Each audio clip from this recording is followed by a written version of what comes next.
Yo guys, welcome back to the channel, and today we're going to check out the Honor Magic 7 Pro. The Honor has a new flagship with some nice cameras. It's the Honor Magic 7 Pro. So what's new here? I know these cameras are good enough to be worth the premium, so let's find out in this Honor Magic 7 Pro review. The Honor Magic 7 Pro is a camera phone that brings a lot to the table, including a main cam with a dual aperture lens and the new 3x telephoto cam with a 200 megapixel sensor. There are other upgrades compared to the previous model too, like a powerful chipset and faster charging. You get a premium design here. The back is made of glass with a matte marbled finish and it is flat. It tapers at the edges and to an aluminium frame. And of course the large round camera bump takes the center stage. The Honor Magic 7 Pro has IP68 rating protection against dust and water, as well as IP69, which means it should be good against heated water jets too. The display of the Magic 7 Pro has a 6.8-inch LTPO OLED with a high resolution and a 120 Hz. The refresh rate is protected by rhino flasks, and like the backside, this edge tapers into the frame. The screen has plenty of brightness for the outdoors. It was measured a maximum of about 750 nits with a slider, and this could boost to over 1500 nits. When in bright conditions, thanks to LTPO tech, the display refresh rate can dial from a smooth 120 Hz to its lowest 1 Hz when idling, disabling energy. This is possible even when the phone is at a low or even minimum brightness level. The screen has a premium look. It's sharp with minimal bezels and supports HDR10 Plus video and Dolby Vision. Notably, at the top there's a pill-shaped cutout like you see on an iPhone, similar to Apple's Dynamic Island feature. Around the cutout you get status icons for things like timers and media playback. You can tap on the icons to call off the app. The 3D2OS sensor enables the secure face unlock for biometrics and is quite fast. And unlike an iPhone, the Magic 7 Pro also has a fingerprint reader. It's an ultrasonic one which is under the display and is speedy and accurate for audio. Regarding audio, I was going to say, the Magic 7 Pro has a pair of stereo speakers. They're louder than last year, measuring excellent on charts, and there's plenty of bass, though we did experience distortion at maximum volume. The Magic 7 Pro can come with 256 or 512 gigs of or a terabyte of storage on board. The options depend on the market storage.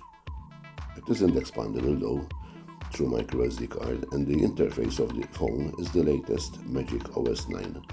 Based on Android 15. It's been for a while now. Honor provides a full Google app suite. One unique feature is a Magic Portal functionality. Long press on an image or some highlighted text and the bar appears on the side, full pre-selected apps and actions, allowing you to extract the text search email or put down a note about the item. You also get Google Circle to search, as well as the AI-based Gemini system. With all this functionality, AI-based features also include live translation, summarization of text, and transcription of voice recordings. The suite of AI-based editing tools is limited though to pretty much just an object eraser for software support. For software support, Honor promises 5 major OS updates and 5 years of security patches. Under the hood of the Honor Magic 7 Pro is the top Android chipset from Qualcomm, Snapdragon 800. It's the chipset of choice for most Android flagships of 2025, providing both better performance and efficiency than last year in benchmarks. In benchmarks, the Honor did a great job earning scores that were pretty high given compared to other similarly equipped flagships. There's plenty of power for smooth everyday use, intensive tasks, multitasking, and heavy gaming. When it comes to the thermals, the Honor Magic 7 Pro did an excellent job, at least CPU-wise, maintaining high performance throughout our prolonged CPU stress test. The European version of the Magic 7 Pro is powered by a 5270 mAh power battery and it does quite well when it comes to battery life, earning an active use score of 13 hours and 45 minutes in tests. That's not so far behind the previous models. Despite a lower capacity, Magic 7 Pro is rated for faster 100-watt charging too. And there's no charger included in the box, at least with this unit. If you have a proper adapter, the phone charges quite fast. It's able to go from 0 to 51% in 15 minutes, and the full charge took just 36 minutes. This phone supports fast wireless charging as well, and reverse wireless charging. Finally, we have the cameras. There's a 50 megapixel main cam with a dual aperture lens, at 100 megapixel 3x telephoto zoom, and a 50 megapixel ultra wide cam. The main cam's dual aperture lens has functionality the same as last year. You can switch apertures between f1.4 and f2. Controlling the aperture is a way to manipulate the depth of field behind closer subjects. During the day, the Magic 7 Pro's main camera produces nice images with very good detail, vibrant colors, and nicely wide dynamic range of good total development. Even in harsh light, when shooting people, skin tones are looking good too. They could have only a little bit of extra blur. If you like a more dramatic effect, you're getting experiment with the hardcore portrait modes. In the dark, the main camera takes well-exposed photos with very good dynamic range, and details look very natural in most scenes and situations too, and colors are nicely vibrant. Strangely, it seems the telephoto camera native zoom level is 60mm or 2.5 times. So to produce it's 3 times the Magic 7 Pro introduces cropping and upscaling. And it's probably because of this that these shots don't have the best sharpness, they lack crispiness, and there's some visible strong sharpening to try and compensate. Other than that, you get great colors. You can expect good photos with excellent dynamic range and colors. The definition of detail leaves a bit more to be desired though. Daylight photos from the ultra-wide camera are likeable with great detail, minimal noise in colors, and good dynamic range at night. The ultra-wide camera prioritizes exposure and color over detail. Indeed, dynamic color reproduction is very good, but the detail is suffering. Shadows in particular can be pretty soft.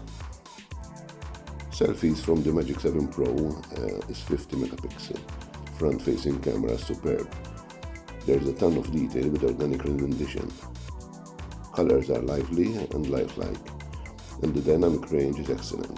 Close-ups and weird angles too.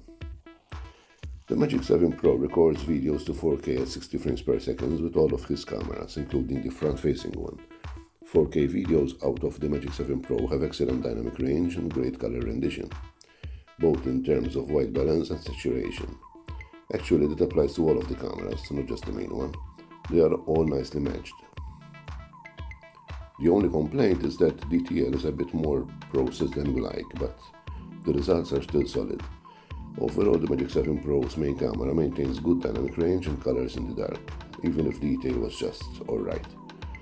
And the phone features always-on video stabilization, and it does an excellent job walking, shaking, and ironed out well and smooth.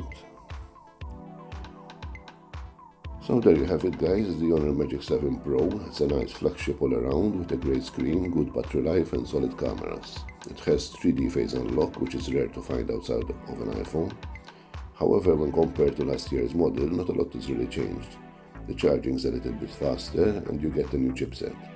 But besides those, there aren't any real innovations this year, even when it comes to the camera. So while the Magic 7 Pro is a fine enough flagship camera phone, if you don't feel the need to get the latest model, you can save some cash and get last year's instead. Anyway guys, thanks for watching. Let me know what you think, and take care of yourselves and each other. I'll see you in the next one.